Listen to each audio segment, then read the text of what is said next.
Hey, I'm Tommy Ellison, and this is Senior Moments. I can't tell you what I had for breakfast this morning, but I remember every detail of that time I came this close to being suspended my senior year in high school, just 3 weeks before graduation. So stick around. This is proof that some things from a misspent youth just don't fade away. Let's go.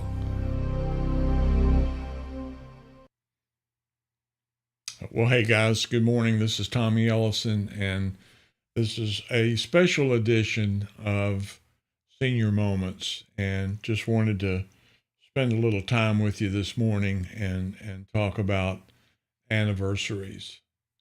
Anniversaries kind of fall in different strata. It seems like, the folks that we call the greatest generation, our parents, had these magnificent days, that they look back on. I say magnificent only in the sense that they weren't great, but they were meaningful and magnificent in size and scope and the things that they remember. And probably the biggest one on the horizon in the behind us in the horizon was VE Day, and VJ Day, victory in Europe, victory in Japan, but more importantly, Pearl Harbor itself, as President Roosevelt called a day in infamy, and one that has certainly lived for a long time, and rightly so. And of course, you have what I would call lighter moments in birthdays, like, or anniversaries rather, like birthdays. And mine is coming up next week, by the way, in case those of you who want to send a gift, you have plenty of time to shop. And you have things like family birthdays. And, people ask me, how old is your daughter's now? And I'll say, well, let me think, it changes every year, so I have to sit down and do the math sometimes. And of course, there's important dates like wedding anniversaries. Those are dates that you need to remember, guys. The drill on that one. And then on, I guess, a more somber note, you have the death of families and friends and family members especially. And these are dates that live in our minds, and many times on our calendars. But then there are some dates that live, in our mind, but not necessarily on our calendar. It's dates that we tend to look back on. And an example for me would be November 22nd, 1963. I was about 12 years old. In fact, I had just turned 12 in September the 21st. And subliminal marketing here, September 21st, that was my birthday. Anyway, I had turned 12 years old, and I was there at St. Anthony's School in Inslee. And I can remember vividly in my mind, we were at what was called Big Recess. We had Little Recess, which was like a 15-minute thing in the morning. And then right after lunch, we had Big Recess, which was about 45 minutes to give the nuns a chance to recharge and rearm themselves. And we were out playing on the schoolyard. And suddenly the bell that our principal used, Sister Josephine, she started to ring that bell to bring all the kids into school. And we all knew that it was a little premature. It wasn't the time to ring the bell to go back to class. And so she called us all together, and instead of taking us into school, she put us all there in the playground, right in front of a set of steps that she climbed up and stood and addressed us and told us that President Kennedy, John F. Kennedy, had been shot in Dallas, and that we were all going to go to our classrooms and put our heads on our desk and pray for our president, who, as many of you may remember, was the first Catholic president ever elected in the United States. So it had special meaning to us that were there in parochial school. and we went inside and began to pray. And I can remember in my mind, vivid as it were, raised on a light diet of the untouchables and Gunsmoke. I had envisioned the president walking down the street in front of the White House, and a big black limousine pulls up, the window rolls down, and da da da da da, machine gunned him down in the street. That was my suspicion, I guess you would say, in my mind of what had occurred that day in Dallas. And of course, later, as we all realized, he died of an assassin's bullet, which even today we question who did what, when, and where. And, well, we know the where, but nevertheless, questions still remain. But, that date tends to beg the question, where were you? And a lot of times we look back and we ask ourselves in conversations with friends and family, to reflect back on that day. And what were you doing when the president was shot and assassinated there in Dallas? And, where were you? And then, of course, there was a date that we celebrate today, September 11th, 2001. Another date that certainly lives in infamy. Many will be reflecting back on that date today, the time and the place. And, for some, the events of Charlie Kirk's assassination just yesterday will overshadow the events of 9/11 and 24 years ago. And there will be no doubt in my mind that yesterday's events will be permanently kind of fused together in many people's minds, including myself, of what took place yesterday and its meaning in history. A young patriot gunned down for no reason other than having a position, believing in the Constitution, believing in the Bible, and regardless of what the media tells you, preaching love for everyone in this country. Well, I wanted to take a moment and share something with you today. There were some thoughts that I recorded shortly after 9/11 in 2001. And I try to remember to read these every year, and I look back on this day. I won't say that I've been perfect in my score of doing that, but I thought, given the situation and the climate of today and this week and the 9/11 celebrations that I'm sure are taking place today, I wanted to read something for you.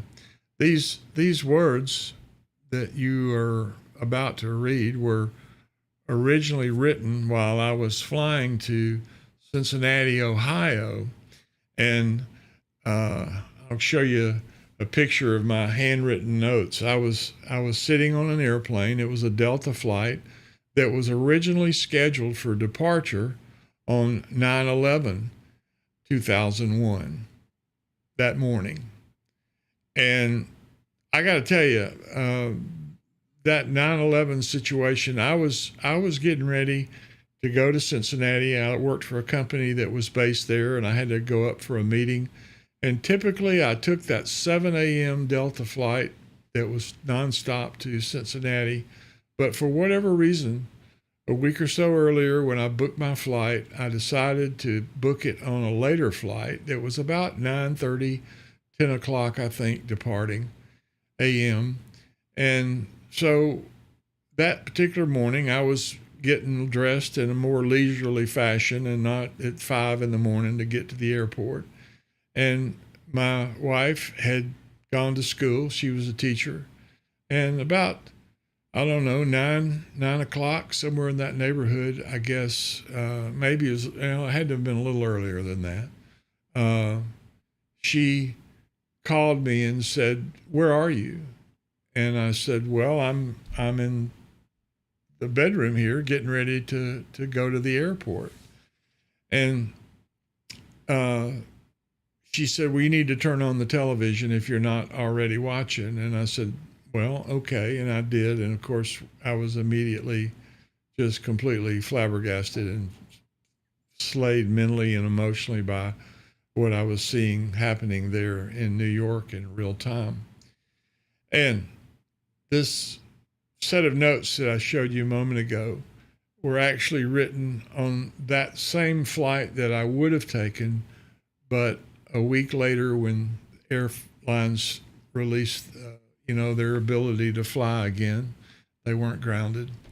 And I cannot tell you how much tension there was on that airplane as we got on it and took off. You could cut it with a knife because for many of us, it was the first flight that we had been on since the 9/11 thing. And there was, that tension was across the board. It was the pilots, the flight attendants, and of course the passengers. It was a troubled time.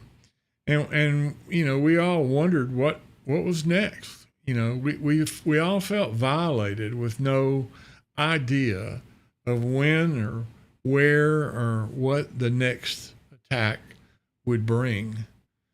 So I sat down in my seat and pulled out my day timer and started to write these notes that you saw a moment ago. And it reads like this, and I'd like to share this with you. The city called New York has withstood the blows of hateful men. Yet we all have been affected by the aftermath of these cowards' hellacious attack. Early responders, those that first arrived, paid the dearest price for their heroic punctuality. Hundreds slain by falling stone and steel and glass are all due our utmost homage and recognition. Their families await their homecoming. Daughters without daddies, sons with no fathers,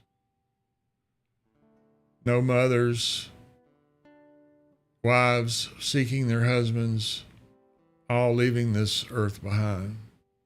Spouses and their children cry and wonder why. They are all heroes, and so must we be. Our leaders must lead with level heads and seek heavenly guidance, yet temperance. Our soldiers will no doubt be called to protect, to defend, to seek, and to serve their cherished flag. But there are other heroes in the making. The Wall Street banker, the hospital worker, the nurse, and the doctor awaiting opportunity to protect the lives of humans caught in the turmoil and the climate of commerce that is the envy of all the world.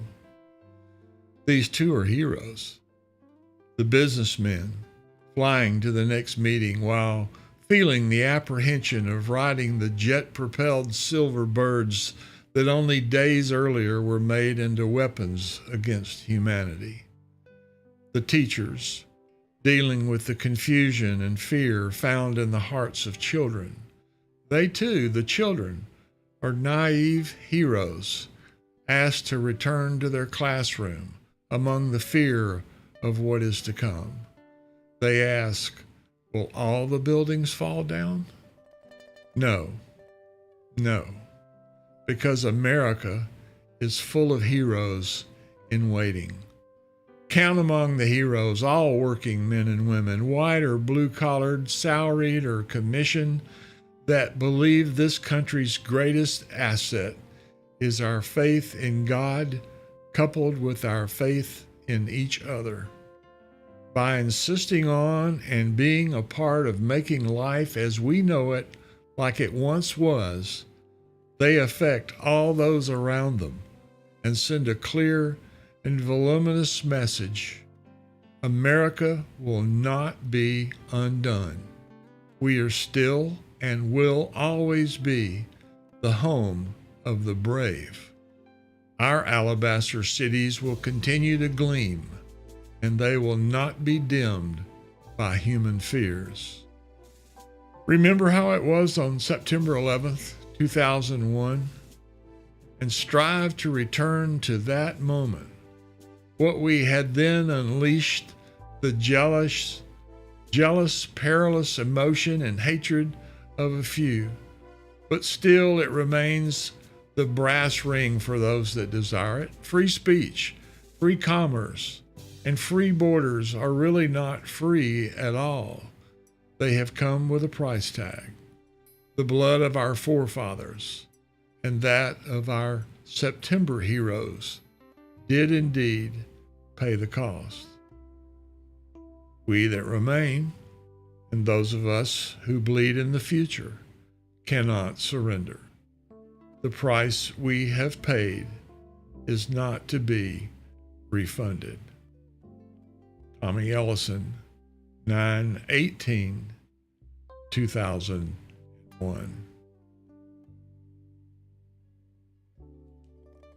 Well, I appreciate you joining me today, and I hope this day will be a day of remembrance and reflection and love for those around us. Pull them close, pull them tight, tell them you love them, and be sure and remember our fallen heroes, our heroes in action today, and our heroes in the making. I'm Tommy Ellison. We'll be live again Sunday night at 5 Central Time, and I hope you'll join me on Senior Moments, Reflections of a Misspent Youth. You have a great day. Have a great day remembering our memories. Getting choked up here. And I hope you all have a super day and weekend. Take care. Oh, and be sure and listen to this guy coming up. He's kind of good looking, and he's got some important words for you. Well, hey, thanks for spending a few minutes with me on Senior Moments. If you enjoyed the ride, be sure and tap that like button, subscribe to the channel, and hit the bell so you don't miss the next one. I'll be back soon with more stories from a misspent youth, and maybe some of yours too.